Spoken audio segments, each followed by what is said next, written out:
by the way, you know, NSA and all the people down in Congress keep saying they have all three parties, all three parts of government coordinating and agreeing with this program, the spying program. Well, I don't think so, because very simply put, the FISA Court is not an Article III court. Article III courts require a judge to make a decision between two contesting parties and adjudicate that with the law and the Constitution. That's what an Article III court does.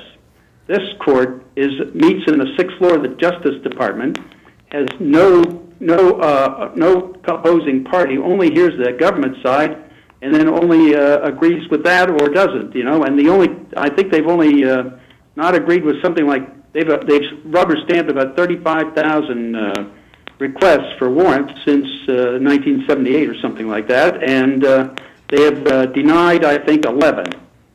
So that tells you that this is nothing but a rubber stamp Article II court. It's not an Article III court, Article II being the administration. So it's a part of the administration, really. Now, when there's a national security letter taken out on somebody, do they tell their family members and associates and what have you about this? And is there some sort of gag order? Well, there's a gag order with it. They keep saying that you can't tell anybody, but I mean that's a violation of your First Amendment rights. Exactly. And also it violates your right to due process. Look at the Benghazi episode there. We had approximately 24 people injured, and how many people know about that? These people were put in hospitals under fictitious names, and they had to go before a lie detector every month to make sure they weren't talking to anybody. And look what's happened down on the border now. The doctors can't mention what's going on, who's sick and who isn't sick and all that. This is, like you said, that's a dictatorship, and they're doing that more and more and more. And they're getting away with it because the Republican Party's not doing anything about it. So yeah, well, really the Democrats, they should be objecting too. I mean, this is both parties. Both parties are participating in this. That's the problem. Now, Bill, you mentioned about the telecoms, and I've heard you say this before in different interviews about how they have immunity from spying. Can you go into that just briefly? Well, that occurred in 2008. That's when the Obama administration put forth a motion to give retroactive immunity to the telecommunications companies, and the reason they were doing that was because there were a bunch of lawsuits against these telecoms for violating the Federal Communications regulations on handling customer data, as well as the pen register law, the Stored Communications Act, the Electronic Privacy Act, as well as constitutional rights of U.S. citizens. So they were going to lose the cases, and so the government had to do something to stop that, to keep them from going bankrupt from all the lawsuits. So, I mean, the fine for a violation of those kinds of laws is something like $5,000 per occurrence and 5 years in jail. Well, when you violate about 3 billion records a day, you can imagine how that could easily bankrupt all those telecoms. So they had to give them retroactive immunity to shield them from the crimes they had committed. So basically, the information that is stored or taken is taken by the telecom companies and given to the NSA? Yes, plus they also give them access to the fiber optic networks where they put taps in, just like they did with the facility in San Francisco that Mark Klein exposed. If you look at some of the other data that came from Edward Snowden, the program that's involved in that, most of that inside the United States, is a program called Fairview. And that Fairview program includes about 80 to 100 taps into the fiber optic network across the lower 48 states of the United States. So that's where they're getting all this bulk data that they needed to build Bluffdale to store. Now, we showed a video back, Wally, what was that, 6 months, maybe even a year ago, on the new Utah data gathering center out there. Yeah, Bluffdale, yeah. It was like a city, and I forgot who made the video, but was an interesting video. They were driving by it, you know, showing it and everything, and it was like this massive city in the middle of nowhere.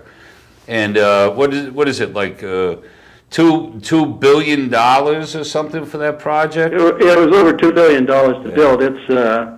It's about a 1 million square foot facility with about 100,000 square feet so far dedicated to storage of data. Now, with all this data on the average citizens, doesn't that make them kind of miss important other events? Because they're... Well, I mean, yeah, I've been maintaining all along that this is making them dysfunctional, because when they take in all this data, it just buries their analysts with data, and they can't get out of it. They can't find what's important in it. It's like when you make a Google query and you're on the web. Sometimes you get tens of thousands or maybe a million or two returns. You know, there's no way you could possibly get through all that material every day and assume that they would have something very similar to that every day, you know? So they could never get through any data in one day, let alone do it the next day and the next and the next and so on. No human could keep or do that. It's not possible. So there's a high probability that they're going to miss something important. And that's why I kept saying they've been making themselves dysfunctional by taking in all this data. Now, so like, for instance, the Boston bombers, correct? Yeah, right. That's right. And I'm assuming other events as well that they... Yeah, for example, the Fort Hood shooter, or the underwear bomber, or the Times Square bomber, you know? What do you think? What do you think are the most dangerous threats we got coming to America? And what can we do about that? Well, the most dangerous threat is the fact that our intelligence agencies aren't doing a proper job. I mean, they're making themselves totally dysfunctional. Well, I mean, and they're also basically fundamentally destroying our Constitution. So I view them as the greatest threat to our constitutional form of government since our Civil War. What should we do about that, other than to try to throw everyone out of Congress and the Senate? But do you? Yeah, I mean, that's the only thing you can do. I mean, you could either write them and say that you change your mind, or I'm going to vote to fire you the next time you are up for election. You know, that's the only way you can do it. You have to threaten these people, because they're not going to listen to anything else. Threatening. I mean, one of the best procedures we could do is the next time in November, if the ballot says incumbent next to the name, vote for the other person. Yeah. I mean, I don't know how else to do this. These people just aren't listening to us. They have no respect for our constitutional rights. I mean, they just simply think that they are in a position to say, this is how we need to control everything and monitor everything to make you safe. And that's simply false. That's a lie from the beginning. The whole idea was to keep the power, and that's really what they're after, controlling the population and keeping the power. So Bill, if the viewers right now, we have a lot of viewers watching, if they were to call, let's say, Congressman Courtney here, that's been there for quite a while, what would be the best way to come out and say something to him? What would be the best line to use? Well, you should just tell him that he better take up the motion of unfunding this NSA activity and stopping this bulk acquisition of data by NSA, or the next time he comes up for election, you're going to fire him. And then we got a government that doesn't believe in the Constitution. That's one of our problems. That's right. We got here. Yeah. That's one of the problems. Now, well, that's why you have to get rid of people who aren't going to respect the Constitution and do the right thing. That's the problem with D.C. now. It's basically the district of corruption. It's not doing anything that's consistent with our Constitution anymore. This is what we try to do on this program. We're trying to make people aware of what's going on. And they got to make some decisions themselves. They got to get out there and do more than vote. They have to talk to their friends, go out and get their votes from their friends and all that stuff. Because evidently the Democrats have a better program than the Republicans have to get the vote out. And we have to do something to really change that around. And when election time comes out, go help at the polls. Go do something to help. Now, yeah, you have to get active. You can't sit by and passively, just let it happen, because if you do that, it's going to be like the Weimar Republic in the 30s when the Nazis took over. Nobody spoke up. Yeah. That's the problem.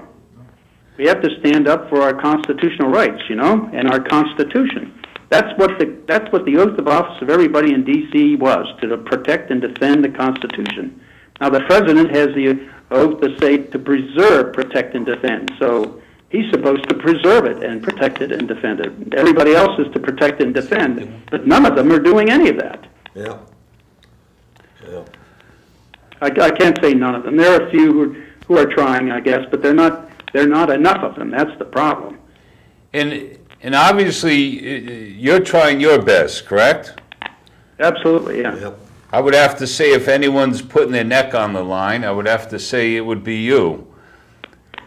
Well, I'm trying to do my best to save what our founding fathers wanted this country to be. Now, a lot of the viewers are aware of different technology. I've explained to them over and over and over: protect their minds, protect their bedrooms of different devices, especially their bedrooms with the privacy. But can you explain to them a little bit how their cell phones, their cameras, the laptops, and all that can be turned on remotely and so forth? Yeah, for example, any device that you can use to communicate can be turned around against you and listen. For example, your cell phone, they can turn it on and listen to you and what you're saying in your car or wherever you have it. Even if you turn it off, they have a way of getting it back on to get reception from it. And the other part is that a lot of the smartphones give you a GPS location about every few minutes. And so therefore they can track you and your movements everywhere. That's basically what they use for drone strikes. So that you can follow where the target is, and then acquire it with the drone and take it out. So I mean, and then anything else you use for your credit cards or any kind of things you do on the web or on Facebook or anything else can be assembled and looked at by law enforcement and the intelligence agencies to see what you're all about and figure out what your life is all about and what you're doing and your likes, dislikes. If you're having medical problems, all kinds of things like that can be done. So, I mean, it's just a total intrusion into your life, and that's what the Fourth Amendment was supposed to prevent. Now this also applies to laptops, correct? I mean, there was several cases where I think Pennsylvania, where the superintendent of schools handed out laptops and was watching all these teenage kids naked in their bedrooms. Yeah, that's right. Turn that thing around and look at you. Yeah. So, and I've warned our viewers, if they want to at least keep something safe, keep their bedroom safe, keep all phones, laptops, computers, even modems for that matter. I mean, anything electronic like that has the capability of listening or even watching. And General Petraeus, go ahead, Bill. Well, I was going to say, even Wi-Fi, if you're on Wi-Fi, that's kind of a broadcast, okay? Anybody in the vicinity of that Wi-Fi can pick it up and monitor what you're doing on your computer.